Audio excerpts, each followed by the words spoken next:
Hey guys, welcome back, and today yet another simple easy recipe. I'm making some mixed pickle salad. It's delightfully flavored, guys. So we're gonna start by making our brine. Here I'm adding 3 cups of distilled water, 1.5 tablespoons of granulated sugar, 1 teaspoon of salt, 2 tablespoons of white vinegar, 1 teaspoon of olive oil, some black pepper, half tablespoon of cayenne pepper for a little heat, and 2 tablespoons of lemon juice.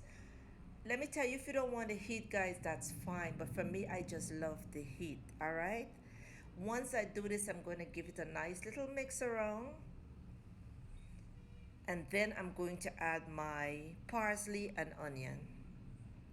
And you can use this salad as it is, or you can use it with your lunch, whatever you choose to use it with. All right, then add some sliced radish and cucumber, along with 1 cup of broccoli sprout, 1 large tomato, and 1 small green bell pepper chopped. I did add 2 pieces of Scotch bonnet pepper in here, guys, and I'm going to let it sit in the brine for about 10 to 15 minutes and then remove it. This is just for a little additional flavor.